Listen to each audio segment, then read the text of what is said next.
আসসালামু আলাইকুম এভরিওয়ান, কেমন আছেন সবাই? আশা করি সবাই ভালো আছেন। আমিও অনেক অনেক ভালো আছি। আমার বড় আপু আসছে আমাদের বাসায়। প্রিভিয়াস ব্লগে আমি বলছিলাম যে আমার বড় আপুকে রিসিভ করতে যাচ্ছি। তো তারপরে খুব বেশি ব্যস্ততার কারণে আসলে ভিডিও সেভাবে আপলোড করতে পারিনি, কারণ মেহমান আসলে তাদেরকে একটু সময় দিতে হয়, তারপরে আরও অনেক কাজ থাকে বাসায়। তো আমার বড় আপু আসায় অনেক অনেক খুশি। আমরা অনেক ঘোরাঘুরি করতেছি, তো তাদের সময় দিতে গিয়ে ভিডিও আপলোড দিতে পারছি না টাইমলি। তো আমি আর আমার আরেক বোন যেহেতু একই বাসায় থাকি, দুলা ভাইয়ের চাকরির জন্য আর আমার হাজব্যান্ডের চাকরির জন্য একই জায়গাতেই আমাদের থাকা হয়, আমরা একই বাসাতেই থাকি। তো আজকে আপুই রান্না করবে।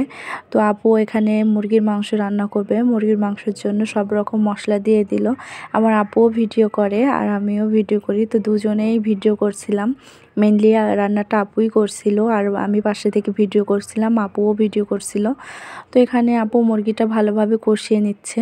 এটা ফার্মের মুরগি ছিল, ব্রয়লার মুরগি। তো আপু এখানে ব্রয়লারটা সুন্দরভাবে সব কিছু মশলা দিয়ে ভালোভাবে এখন কষিয়ে নিচ্ছে। আসলে ফ্যামিলি থেকে দূরে থাকা চাইলেও আসলে যাওয়া যায় না প্রতিদিন, বছরে হয়তোবা 2-3 বার যাওয়া হয় আমাদের। তো এই তো এখানে মাংসটা কষানো প্রায় হয়ে গেছে। তো মাংসটা কষানো হলে তারপরে আপু ঝোল দিয়ে নেবে। এখানে হচ্ছে মাংসটা খুব ভালোভাবে কষিয়ে নিয়ে আপু ঝোল দিয়ে নিল। খুব কম পরিমাণ ঝোল দিবে, কারণ ব্রয়লার মাংস এমনিতে বেশি বেশি ঝোল দিলে ভালো লাগে না। তো এখানে মাংসটা ঝোল দিয়ে নিয়ে তারপর আপু গরুর মাংসটা ম্যারিনেট করে নেবে। তো এখানে মাংসটা সব কিছু দিয়ে প্রেসারে উঠিয়ে দিবে। যেহেতু অনেক কয় জায়গায় রান্না করতে হবে, তো হাতে সময় অনেকটাই কম, তো প্রেসারে দিলে একটু তাড়াতাড়ি হবে, সেজন্য প্রেসার কুকারেই দেওয়া হচ্ছে। তো এখানে আপু পেঁয়াজ কুচি দিয়ে নিল, আদা রসুন বাটা, জিরা বাটা, সব রকম বাটা মশলা দিয়ে এখন গুঁড়া মশলা দিয়ে নিচ্ছে। এখানে মরিচ গুঁড়া, হলুদ গুঁড়া, ধনিয়া গুঁড়া, তারপরে গরম মশলা গুঁড়া, সব কিছু গুঁড়া মশলাও দিয়ে নিচ্ছে এখানে। তারপরে ভালোভাবে ম্যারিনেট করে কিছু সময় রেখে দিবে আপু, যেহেতু চুলায় ব্রয়লার মাংসটা রান্না করা হচ্ছে, তো সেই সময়টুকু আপু এখানে ম্যারিনেট করে রেখে দিবে, তারপরে মাংসটা উঠিয়ে দিবে। তো এই তো ম্যারিনেট করা এখানে হয়ে গেছে। এখানে আপু তারপরে সব রকম মশলা দিয়ে দিল, দারুচিনি, এলাচ, লবঙ্গ সব কিছু দিয়ে। এখন এই তো ব্রয়লার মাংসটাও প্রায় হয়ে গেছে। এখানে গরম মশলা গুঁড়া দিয়ে নিল, তারপরে জিরা গুঁড়াও দিয়ে নিয়েছে। এই তো প্রায় হয়ে গেছে, এখন নামিয়ে নেবে ব্রয়লার মাংসটা। এই তো ফাইনাল লুক। অনেক অনেক সুন্দর হয়েছিল ব্রয়লার মাংসটা, খুবই মজা হয়েছিল।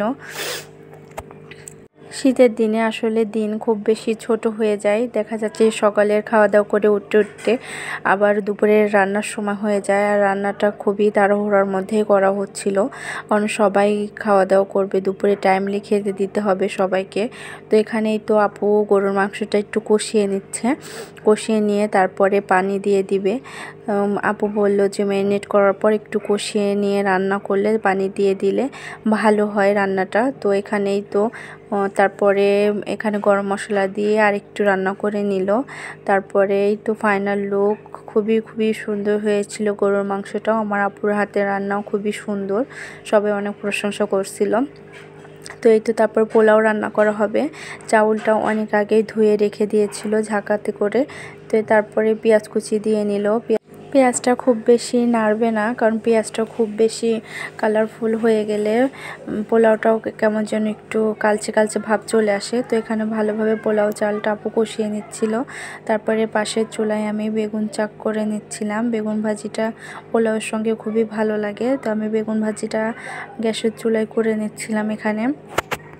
আমার বেগুন ভাজির ভিডিওটা খুব বেশি করা হয় নাই, কারণ সময় খুবই শর্ট ছিল।